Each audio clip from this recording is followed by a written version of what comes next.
বর্তমানে ইউনূস সরকার এবং তার নবজাতক 2 মাসের বাচ্চা প্রসব করলো এনসিপি কে।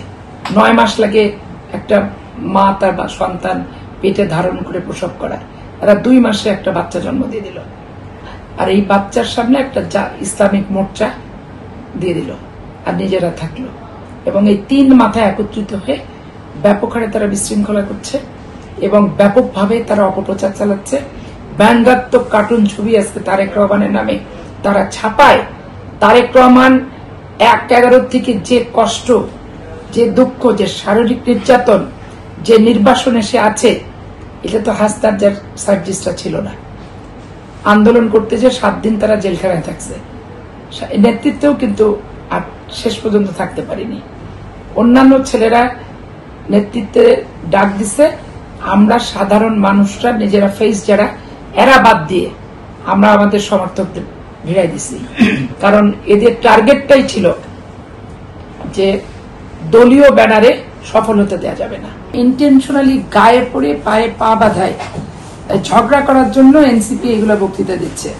তার কারণ হচ্ছে যে শাপলা হচ্ছে জাতীয় প্রতীক, শুধু না জাতীয় লোগো, বিডিআর এর লোগো, আর্মির লোগো, স্পিকারের লোগো, রাষ্ট্রপতির লোগো এবং গণপ্রজাতন্ত্রী বাংলাদেশ সরকারের লোগো হচ্ছে শাপলা।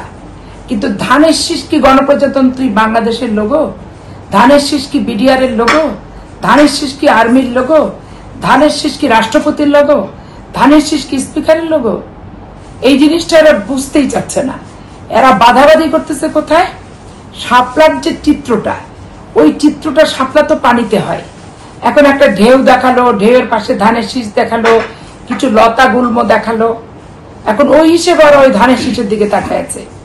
কিন্তু কারুর সাথে প্রতিযোগিতা করে, কারুর বিরোধিতা করে, কারুর প্রতীককে ছোট করে, কারুর প্রতীক আমি না পেলে দেব না, এই ধরনের অ্যাটিটিউড এবং মন মানসিকতা, তারা যে নতুন বাংলাদেশের নতুন বন্দোবস্তের কথা বলে, সেইটারই কিন্তু প্রতিবন্ধকতা এবং তাদের বক্তব্যের সাথে তাদের বাস্তবতার কিন্তু মিল নাই।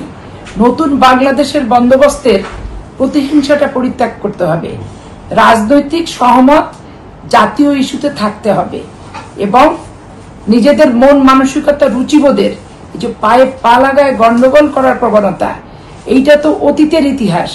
নতুন বন্দোবস্তের ভিতরে এগুলো কিন্তু থাকা উচিত না। তো এই এনসিপির স্লোগান হচ্ছে নতুন বন্দোবস্ত, কিন্তু পুরানো বন্দোবস্তের চেয়ে নিকৃষ্ট অবস্থায় তারা বর্তমানে অবস্থান করছে এবং বিরোধিতাগুলোও ঠিক সেভাবেই করছে। এই জন্য শাপলার সাথে কোনোভাবেই ধানের শীষ প্রতীককে তুলনা করাটা যাবে না। রাষ্ট্রের লোগো, জাতীয় লোগো, গণপ্রজাতন্ত্রী বাংলাদেশের লোগো, ধানের শীষ কিন্তু সেটা না। অতএব এইটার সাথে ওটা মিলানো যাবে না।